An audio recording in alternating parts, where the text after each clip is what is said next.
Stay tuned.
Gyeongju, a city that holds 1,000 years of history. The cherished values, preserved over time, have shaped who we are today. Now, through new encounters, we step into a better future. Sustainability, innovation. With the spirit of connection, a new millennium story begins. As APEC and Gyeongju come together. APEC meets Gyeongju.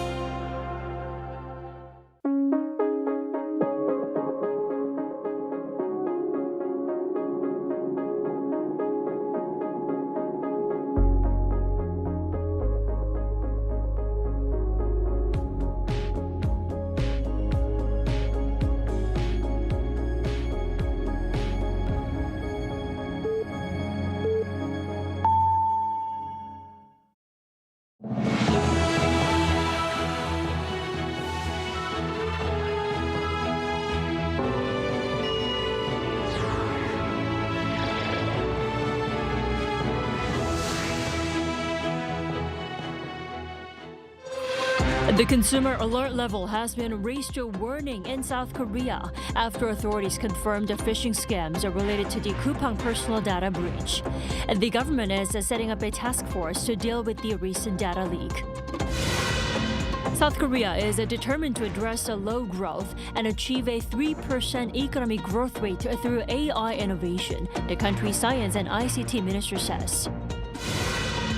The ruling Democratic Party is set to table a revised bill to establish a special court dedicated to insurrection-related cases at the National Assembly's final plenary session of the year, setting the stage for another fierce standoff with the opposition. The Financial Supervisory Service has raised the consumer alert level to prevent secondary damage related to the Coupang personal data leak. The government will also form an interagency task force to handle the data breach at Coupang.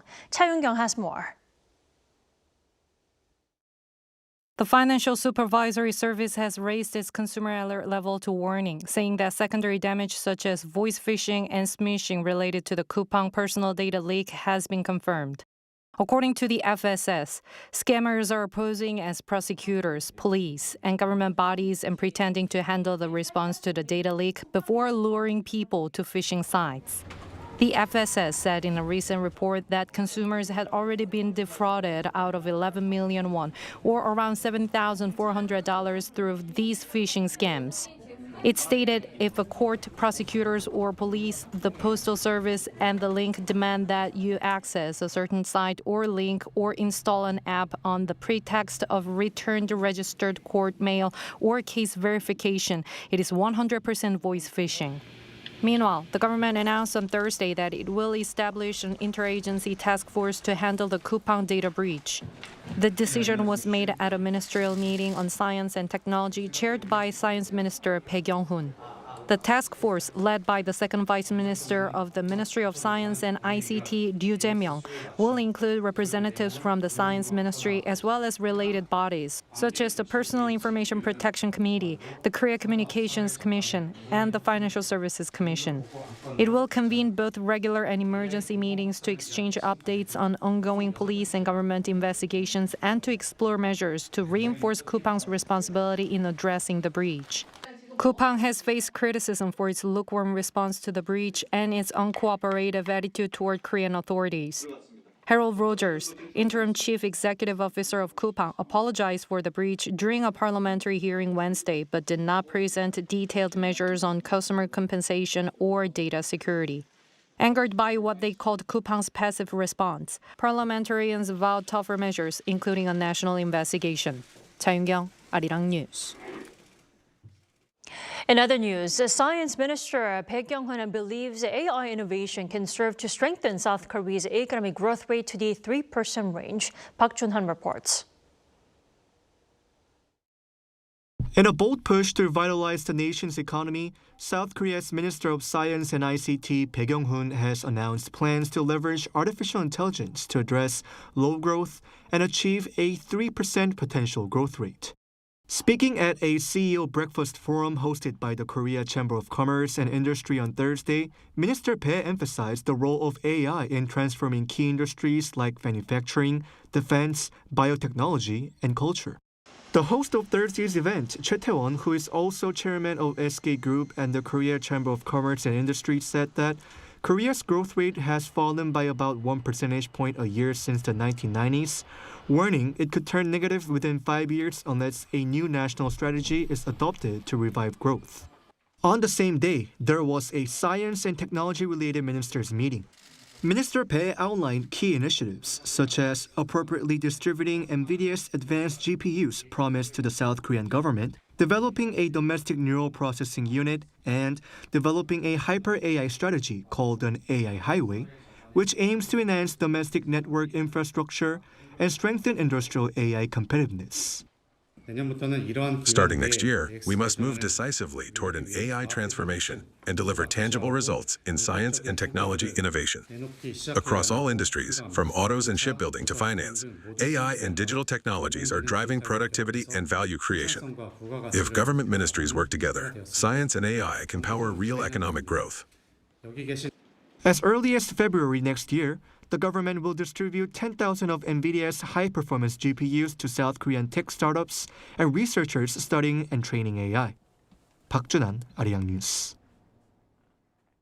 And the Ministry of SMEs and Startups on Thursday announced a comprehensive plan to make the country one of the world's 4 leading venture powerhouses. Under this 5-year plan, the government provided the blueprint to foster 10,000 AI deep tech startups, create 50 unicorns and decacorns, and grow the venture investment market to 40 trillion Korean won annually. The government will strategically allocate a portion of the 50,000 NVIDIA GPUs to support research, development, and demonstration by ventures and startups. It will organize its policy paradigm around 6 strategic industries: AI, bio, content, defense, energy, and advanced manufacturing. A proposal backed by the ruling party to reshape how South Korea handles insurrection cases are reigniting political tensions at the National Assembly as rival parties brace for a final showdown before the year ends. Our Moon Hae-dan has the story. South Korea's ruling Democratic Party says it will table a revised bill to establish a special court dedicated to insurrection-related cases at the National Assembly's final plenary session of the year, setting the stage for another fierce standoff with the opposition. The Assembly is scheduled to hold its last plenary session of 2025 from December 22nd to 24th, and the DP plans to put the revised bill on the agenda on December 23rd. The party argues a dedicated court is necessary to ensure swift and fair trials in cases of national importance, including charges of insurrection and foreign aggression, an argument it says reflects growing public demand for accountability. Time can favor insurrectionists, not justice. The public wants swift and fair judgment. That's why a dedicated court is needed. But the main opposition People Power Party strongly disputes that reasoning, warning that the revised bill still carries constitutional risks. It says the same logic could be used to create tailor-made courts for specific individuals, including President Lee Jae-myung. As the Unification Church scandal turns toward the Democratic Party and the Lee administration, a regime-friendly special prosecutor is staging a political show. The legal debate has been further complicated by a move from the judiciary itself. On Thursday, the Supreme Court announced it would establish special panels under new court rules to fast-track nationally significant cases, including insurrection and rebellion charges, citing the need for speed and fairness without legislative intervention. Court officials say the measure is designed to prevent delays caused by constitutional challenges, which could otherwise halt proceedings for months. Unlike the DP's bill, which creates a special court through legislation, the Supreme Court's plan preserves random case assignment and relies on internal court rules. Despite that, the DP says it will press ahead with legislation. With the People Power Party expected to launch a filibuster, passage of the bill is now likely to be pushed to the morning of December 24th, the final day of this year's plenary session, setting up one last political showdown before the year ends. 문혜련, Arirang News. President Lee Jae-myung was briefed today by the Defense and Veterans Ministries. This marked the fifth session since the series of policy briefings for 2026 began last week. Our Kim Bo-kyung tells us more. President Lee Jae-myung received more policy briefings on Thursday from the Defense, Patriots, and Veterans Ministries along with their affiliated agencies. This as part of a series of policy briefings where government ministries report to the president on their key agendas. President Lee underlined the importance of the military faithfully serving the country and compensating those who made sacrifices. 국가 공동체가 존속하기 위해서 가장 중요한 것은 공동체 자체를 보존하는 것입니다. 국민의 군대로서 대한민국이 전 세계에 정말 강력한 국가로 존속할 수 있도록 본연의 임무를 제대로 다 수행해 주기를 기대합니다. 특별한 희생을 치른 우리 구성원들에게 특별한 보상을 함으로써 우리 공동체가 그 구성원들의 그 각별한 희생을 잊지 않았다는 것을 언제나 보여주고 또 증명해야 된다고 생각합니다. In terms of the Defense Ministry, President Lee touched on giving more authority to the Marine Corps in efforts to restructure the three-pronged military structure, the Army, the Navy, and the Air Force, to a quasi-4 one that includes the Marine Corps. He added that the soldiers were also victims of last year's botched martial law and that civil education to teach them constitutional values must be properly implemented. 군이야 죽으라면 죽는 거고 뭐 앞에 뭐가 있는지 모르지만 진격하라면 하는 건데 이게 과연 합헌적인 정당한 명령인지 아닌지를 사실 판단하기 어렵잖아요. 특히 군의 특성상 그렇죠. 그런데 책임은 안 질 수 없잖아요 또. 그래서 그런 문제들에 대해서 좀 판단할 역량을 좀 갖춰줘야 되겠다. The Veterans Ministry vowed to expand to cover more former service members. In 2026, policy will be reinforced in both depth and breadth, with an emphasis on enhancing the level of financial support so that no one is left unprotected.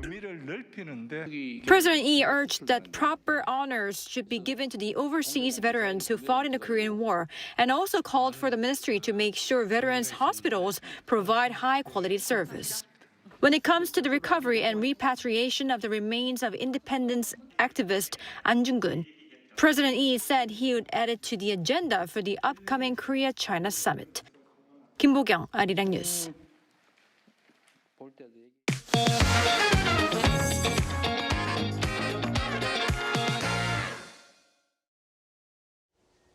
The South Korean won is hovering at precarious levels, threatening to lock in a new normal of 1,481 to the dollar.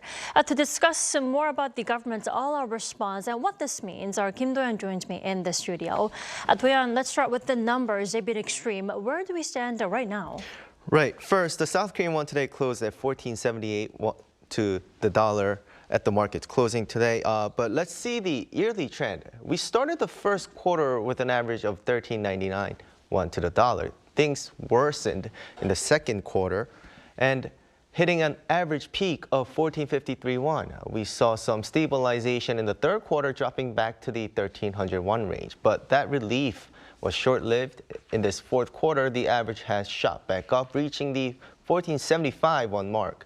Effectively, the high exchange rate is no longer a spike, it's becoming structural.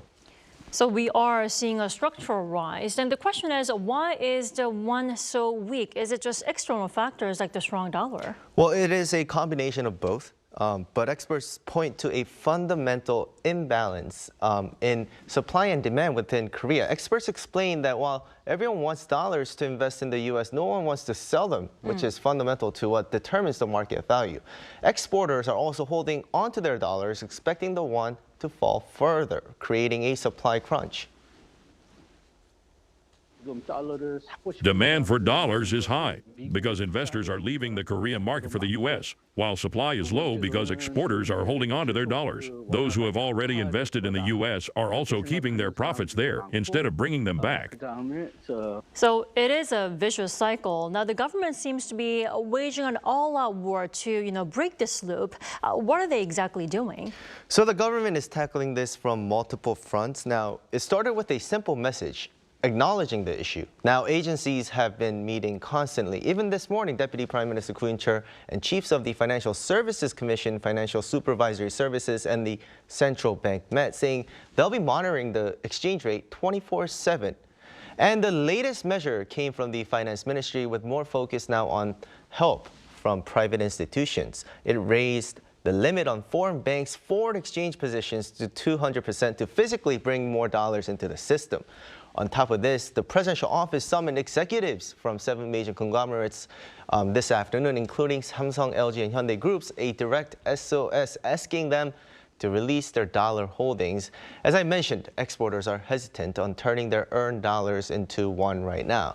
Now, what was groundbreaking was when financial authorities said it will use the National Pension Service. The National Pension Service runs around 800 trillion won, or $670 billion in foreign investment, which is around 60% of its total investment.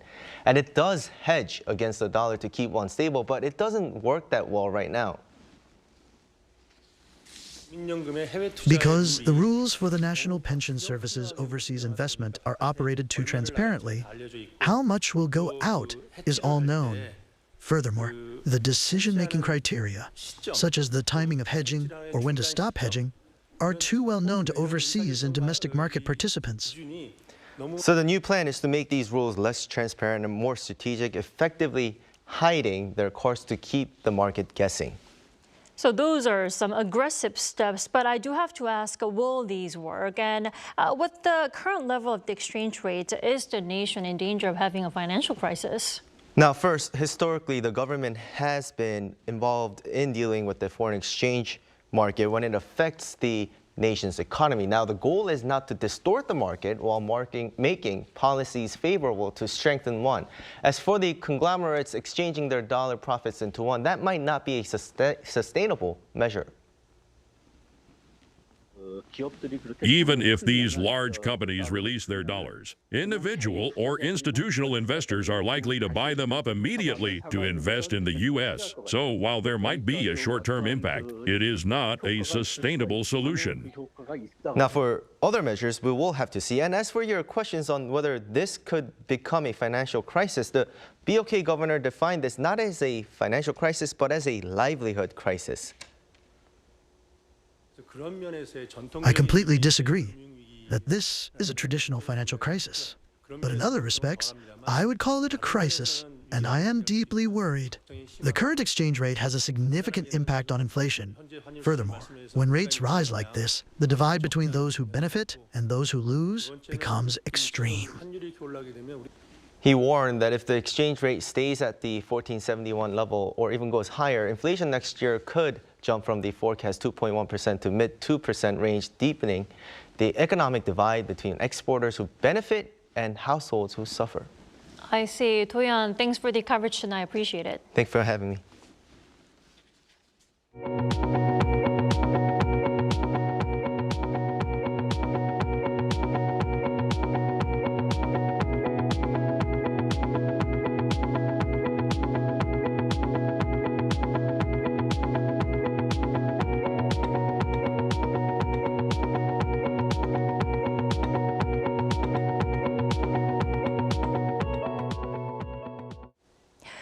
U.S. President Donald Trump says the former Biden administration is to blame for America's current economic woes, and that his administration has been fixing the failings. Our Park Kwon-woo covers his remarks. Once dead, America is again one of the hottest countries in the world. That's how Trump described the U.S. during his roughly 20-minute national address from the White House on Wednesday night.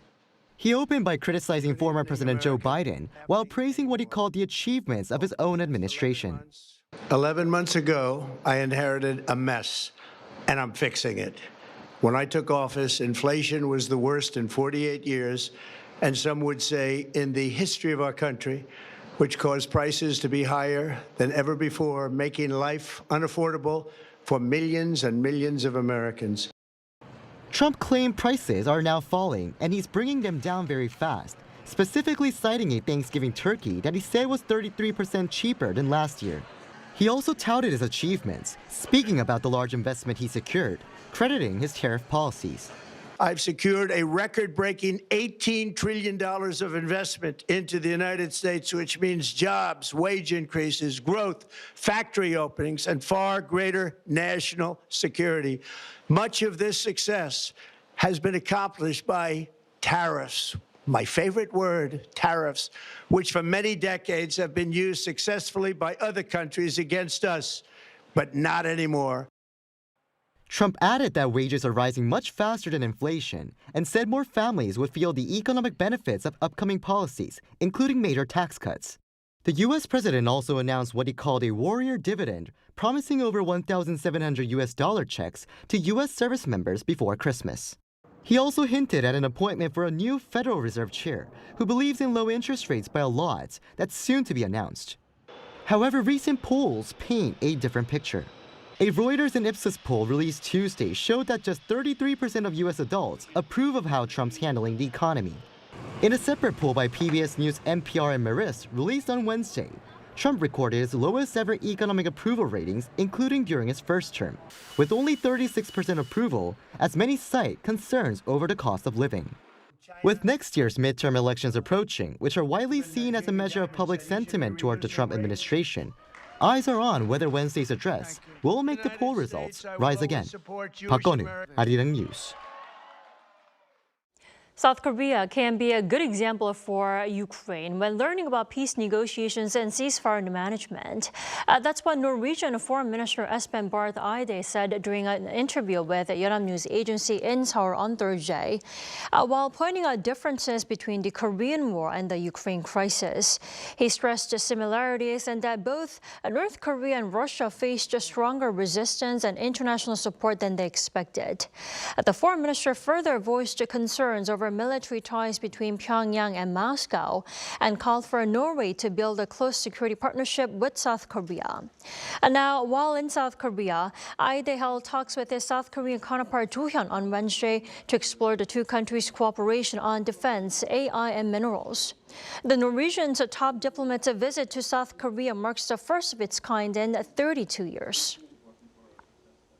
The popular South Korean Netflix drama The Price of Confession ranked as the most watched non-English series worldwide on Netflix last week. Starring actresses Jeon Do-yeon and Kim Go-eun, the series recorded 5.7 million views between December 8th and December 14th, according to Netflix's official website. It topped the charts in a total of 39 countries, including Bolivia, the Dominican Republic, Ecuador, and South Korea. The mystery thriller follows a woman who is accused of killing her husband and is sent to prison where she's offered a deal by a convicted murderer.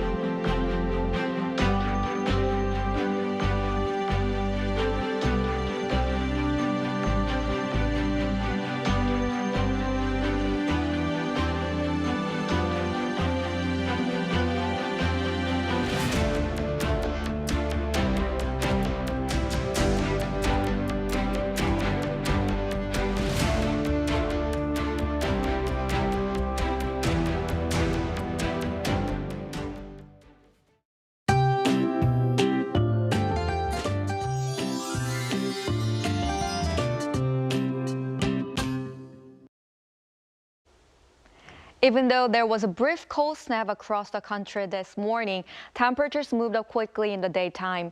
Temperatures climbed up to 7 degrees Celsius in Seoul, 10 degrees in Changsu-gun County, and 9 degrees in Bonghagun County, make a huge temperature gap between morning and day. The weather will continue to be unusually mild for winter for the time being. The daytime temperature in Seoul will reach 10 degrees tomorrow and will go up to 11 degrees on Saturday, which is about 7 degrees warmer than average temperature for this time of year.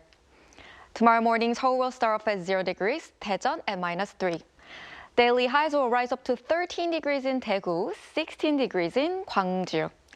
Rain will begin on Saturday morning in central parts of the country and the Jeollado provinces, then spread to the rest of the country by the afternoon. That's all for Korea. Here are the weather conditions around the world.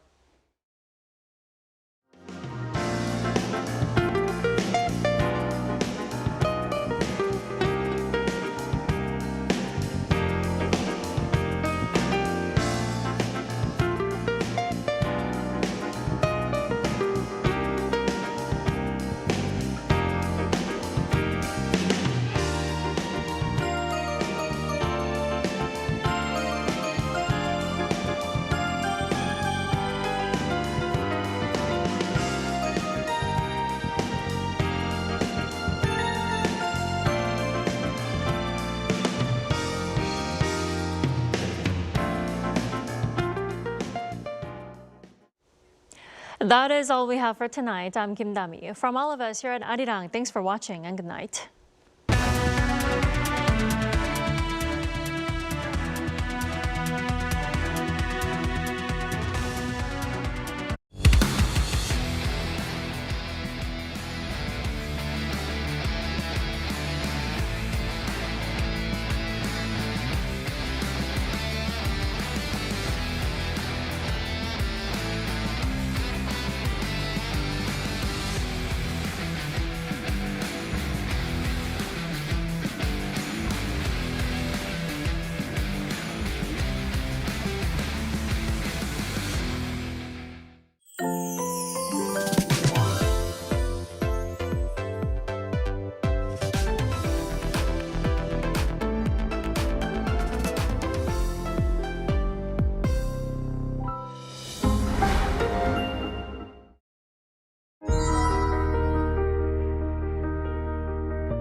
Knock, knock. The magical door to the world of K-animation is swinging wide open. Meet your instant new BFF, the adorable Catch. Tina Ping will have you hooked from the very first glance. Need a hand? Our Robocar Poli Rescue team is always zooming in to save the day. How about tagging along on Pinkfong and Pal's super exciting quest to reclaim their lost magic? With the mysterious life forms Cabion by your side, you can become a Cabion master and save humanity like the total hero. Protecting children's innocence while igniting their boundless imaginations. That's the magic of Korean animation. K-animation, the ultimate bestie for kids worldwide.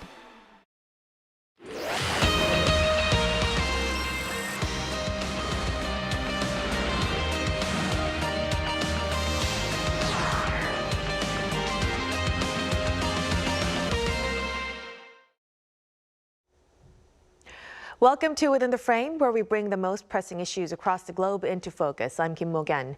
Today marks International Migrants Day, a time to reflect on how countries respond to growing diversity. In South Korea, over 2.7 million people, or more than 5% of the population, are of migrant backgrounds. Many work over 52 hours a week, but earn significantly less than Korean workers. And over in the United States, President Trump has returned to office with a hardline stance, calling for a permanent ban on migrants from third world countries and threatening to revoke citizenships and green cards issued under the former Biden administration. In a world where borders are more crossed than ever and societies grow more diverse by the day, managing migration is no longer optional. It's a policy and social challenge that can't be ignored.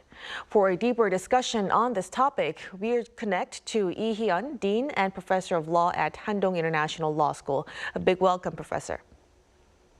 Great to be back on the program. And also joining us is our go-to journalist in the United States, Chris Casquejo. Good to see you, Chris. Thank you for having me. So let's start with Professor Lee with a look at the current situation first. So could you tell us, how has Korea's migrant population evolved, and what does the latest data show about its size and diversity? Right. Well, Korea used to be a sending country, so many Koreans, particularly after the Korean War and during Korea's rapid economic development, often went overseas to the United States and Europe and other countries. But now, because of Korea's rapid development, now it's a developed country. Many more people want to come to Korea, so that now it's a destination country. And so now, as you mentioned, statistically, we have over 2.5 million people, foreigners, living in Korea, which is a pretty sizable population, given that the overall population is about 52 million people, thereabouts. So among those foreigners, over 1.1 million people, foreigners, are working in Korea. Now, in terms of workers in Korea, they can range obviously from different kinds of people. So you have certainly low-skilled labor, but then you have lots of people who are also high-skilled. And so that diversity in terms of the number of the kinds of workers in Korea creates, some interesting issues when it comes to visa issues, as well as enforcement of labor laws and protection of foreigners living in Korea. But what I want to highlight in particular here is, Korea's there's an EPS system called the Employment Permit System, which is a very specific mechanism by which foreigners, especially from low-skilled labor countries like, let's say, Southeast Asia, to allow people to come into the country to be able to work. And so it's within that EPS system where you have a lot of migrant workers who are coming here on a short-term basis, not intending necessarily to immigrate to the country, but to be able to work in certain jobs in the fishing industry, in the agricultural sector. And so because of this, you see a number of different issues that arise. And so in terms of just overall, you see now a great increase because of the fact that many more people want to come to Korea, both on the unskilled labor side as well as on the high-skilled labor side, and not to mention also foreign students, people are married to Koreans, and so it's become a really diverse mix, but you were seeing an overall increase in the number of foreigners living in Korea.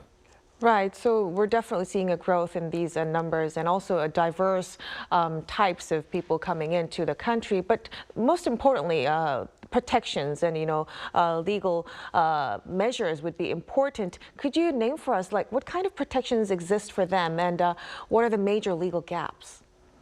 Well, in Korea, there is a very robust labor law standards. There's lots of labor laws that protect workers generally in Korea from being able to be unionized as well as provide protections while they're employed, to avoid accidents, to deal with unpaid wages. So Korea had a long history, as you know, of labor unrest during the 80s, 70s, and 80s. So a lot of these labor laws certainly went into effect to protect Korean workers. But now that you have foreign workers coming into the country, this presents some interesting and difficult issues to sort of deal with in the Korean context, because many of these workers, while certainly more foreigners are speaking Korean well, and they are learning Korean while they're in the country, many people don't, let's say, are able to avail themselves of sort of the full legal protections that are available in Korea under labor law standards. As well as the fact that, a lot of these migrant workers, because they're, let's say, unskilled and let's say maybe less educated, and there's not a lot of education that's given and directed toward these workers, a lot of them can be exploited. So, for example, unpaid wages or wages that are not paid on time in a timely fashion. There's a lot of exploitation when it comes to the workplace, dangerous conditions, which, employers, especially in small and medium-sized industries, maybe not necessarily will take care of the workers in a way that maybe they may treat Korean workers or at bigger companies. And the EPS system I mentioned before, while it does provide an avenue and sort of resources for many of these people who are coming from these countries, still, there's a lot of, I think, systematic problems within the sort of foreign migrant worker sort of situation in Korea, such that they're very easy targets when it comes to being subject to illegal practices. And so I think in this case, these are the kinds of issues that Korea really has to deal with if it wants to encourage more foreign workers to come to Korea and to be able to, let these foreign workers be able to settle in the country in a way that gives them a sense of their rights, but also, law firms, lawyers who can address these issues for them. But, again, language and cultural barriers still abound for many of these workers. And so therefore, they cannot take advantage of the labor protection standards that are here in Korea. So it seems a lot of social and legal measures would be necessary to keep up with the situation on the ground. Now, lately, this contradiction actually became clear when a Korean migrant was detained in the United States, sparking public outrage. But some say that this case actually reveals a double standard in how Korea actually treats foreign workers as well. Do you have any thoughts on this, Professor? Well, I think, when we talk about like foreign workers, let's say Korean workers, like in the United States, and we saw those ICE raids in Georgia, and then we've had other, high profile sort of circumstances where Korean workers have been treated or mistreated, let's say in other contexts. And certainly, from the Korean context here, there's a lot of upset when Korean workers are mistreated abroad, especially when it comes to visa issues or, things like that. When you see people being detained publicly in that setting, it's very surprising to see, especially when the United States and Korea are very good allies. But in the context of foreign workers, I think certainly there could be the sense that there's a double standard only insofar as, Koreans, of course, want to treat other Koreans well when they're overseas. But obviously, there is a problem within this country about migrant workers, right? And that's always going to be a question because you're going to have people coming in from lots of different places, different cultures, coming into Korea, which has generally been monoethnic.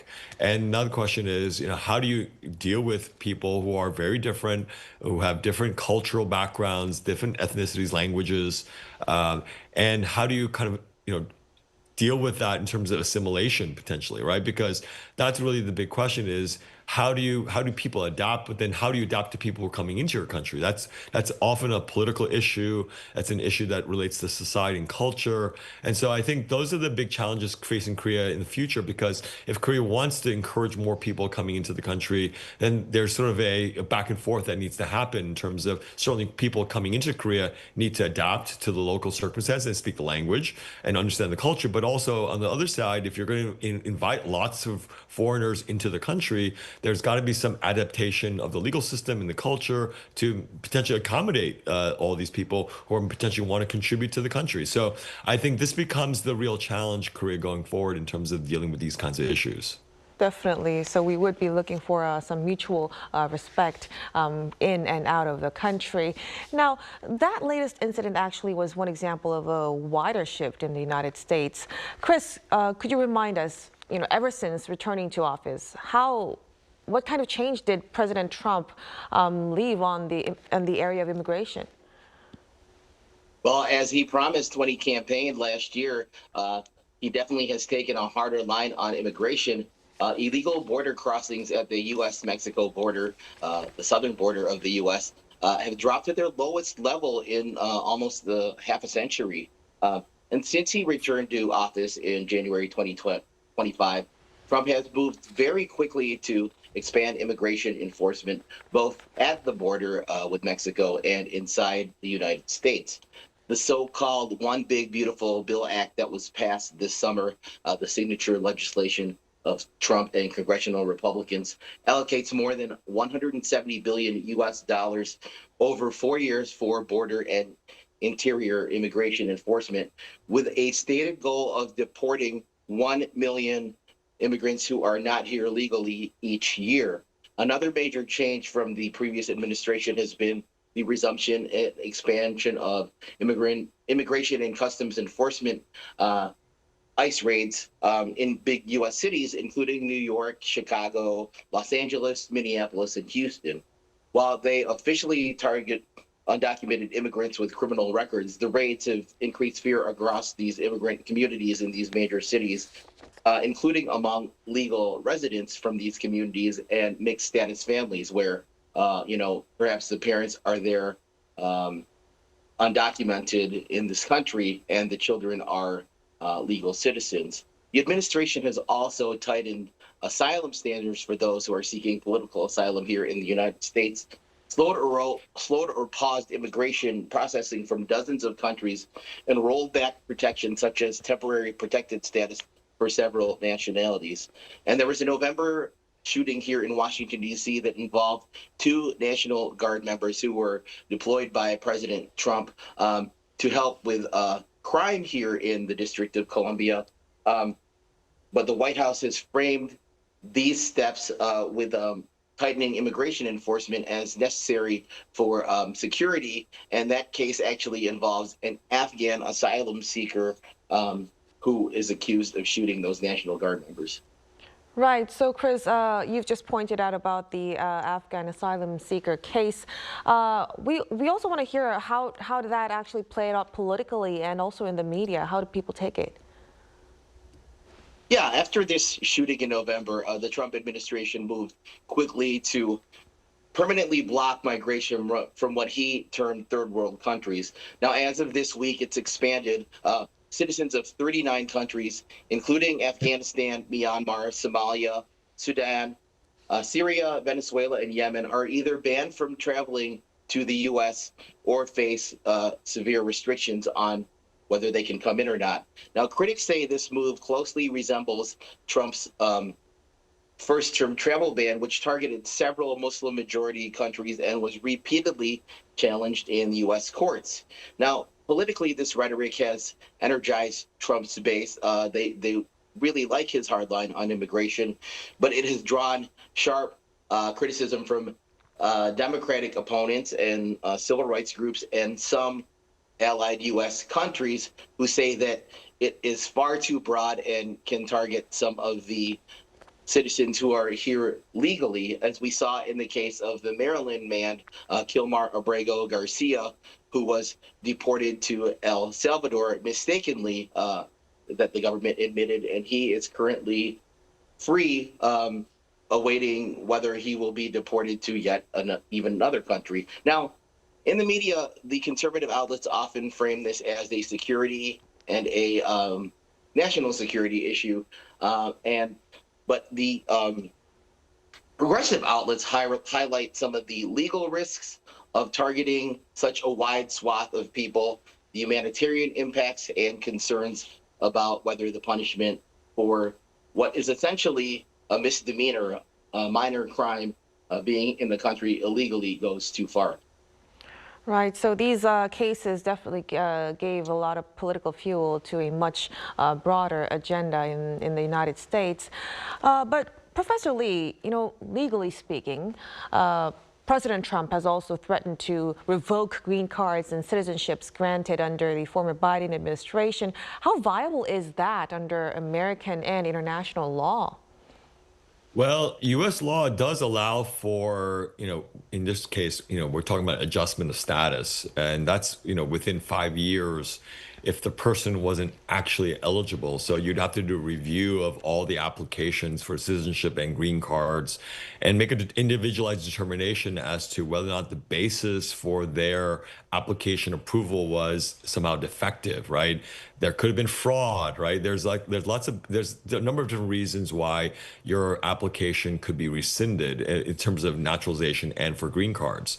So, you can't do a sort of a blanket, across the board, I'm going to, take away everyone's citizenship or, ban everyone from getting green cards. It has to be an individualized process because the whole point is you can't have sort of arbitrary decisions made by the government. And that's guaranteed under U.S. law and under various statutes, but also under the Constitution. So with respect to sort of immigration, generally speaking, though, if someone has come into the country illegally and made, false statements with respect to their applications, and that's always a basis for canceling someone's application. So if someone got, let's say, citizenship illegally under false pretenses, then yes, you can have that citizenship revoked at some level because you weren't able to get the citizenship in the first place, right? In terms of under the standing of the authorities. But with respect to just again the political rhetoric, sure. As far as being hardline on immigration, certainly from a political perspective, I can see why that makes sense. But from a legal perspective, these are always going to be individualized assessments. So, and with respect to citizenship in the United States, again, its citizenship is going to be protected, but only insofar as it was obtained legally. So, if it was not obtained legally, then there can be some rescission or revocation. So, but that again is an individualized assessment. But this is also true in terms of international legal standards because you can't have this arbitrary deprivation of nationality, and that's sort of a principle of international law. And so, as long as the United States, follows through with these individual cases where they're going to assess them on the merits of those specific cases, then the United States, if it goes forward with it again, and this is true again, not just with the Trump administration, but in any administration, the law would be processed in that way. So you could have revocation adjustment of status in those situations under U.S. law. So though cases really vary, we really have to look into how they obtained their citizenship. Thank you so much for that clarification, Professor Lee. Now, going back to Chris, we are aware that Trump has also been linking immigration to crime and collapse as well. So how are immigrant communities actually responding to this narrative? Well, a lot of these immigrants' rights groups and civil rights organizations have responded with a strong and increasingly organized pushback, arguing that linking immigration to crime unfairly stigmatizes millions of law-abiding people. Now, recent U.S. polling helps to explain this response. Surveys from Quinnipiac and Pew show that while Americans are broadly concerned about immigration, most do not support mass deportations and broad crackdowns, and many American voters continue to back legal immigration pathways and due process, especially for those who are here without legal status, who were brought here as children, the so-called dreamers, who were offered protections originally under the Obama administration. Now, community leaders say this gap between political rhetoric and public opinion has encouraged immigrants to speak out rather than stay silent. And let me give you an example of one state, Minnesota, where that tension is especially visible. A pandemic fraud case has centered on a child nutrition program, involved dozens of defendants, including Somali Americans, and has been used to politically suggest wider criminality among that community. Somali leaders in Minnesota stressed that the crimes involve specific individuals and not the broader immigrant community. The state of Minnesota in the northern Midwest is home to the largest Somali population in the United States, estimated at 80,000 to 100,000 people, largely in the Minneapolis-St. Paul area known as the Twin Cities. A clear majority of them are U.S. citizens. About 58% were born in the United States, and among those who were born abroad, 87% of those Somali Americans have naturalized and become citizens. And advocacy groups point to some data echoed in polling and crime statistics showing that immigrants are less likely to commit violent crime than native-born Americans, and they are trying to counter that, the argument that immigrants commit more crimes that the president is putting out there and his supporters are putting out there through some public education, legal action, and civic engagement. So we are hearing a lot of voices from these communities as well. Now, before we conclude our discussion tonight, we want to ask Professor Lee, so if Korea is to build a more inclusive, future-ready society, what kind of core principles do you think should it guide its migration policy going forward? Well, clearly, I mean, Korea is in great need of foreign workers just because of the demographics, right? We all know that Korea has a very low birth rate and the population is decreasing. So if Korea, just purely from an economic perspective, if it wants to maintain domestic productivity, it's going to have to find workers. And if there are going to be less Koreans going forward, in the next 20 to 30 years, you're going to have to supplement it somewhere, and that's going to come through migration. So in order for Korea to be able to address this in a way that I think makes sense for Koreans, you have to obviously respect the rights and human rights of foreigners living in Korea and give them, a better environment so that they can operate in this country in a way that allows them to stay here, from the short to medium to long term. And that means making changes in the legal system so that you can accommodate foreigners living in Korea and from a long-term perspective. But on the other hand, too, there's got to be policies here to also sort of on both ends sort of help migrants sort of kind of fit into Korean society and to more education, more opportunities for them to learn Korean language, to give them a greater stake in terms of living in this country from a day-to-day point of view. But also on the other hand, for Koreans too, there's going to have to be some adjustments with respect to how we treat foreigners, and that's going to be the reality going forward if you're going to have more migration, and that population is going to increase over time.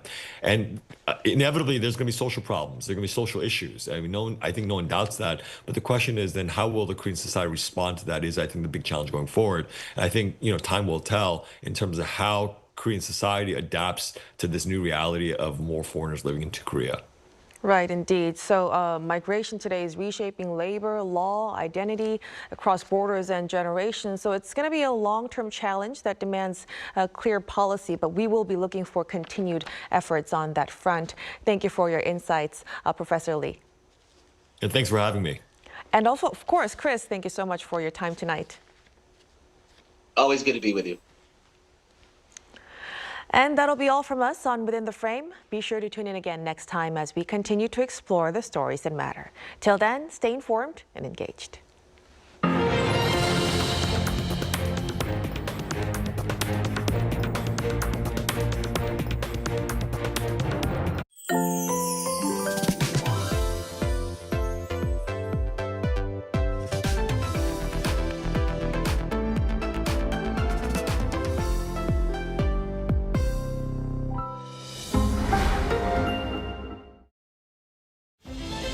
Korea, a globally recognized sports powerhouse. Behind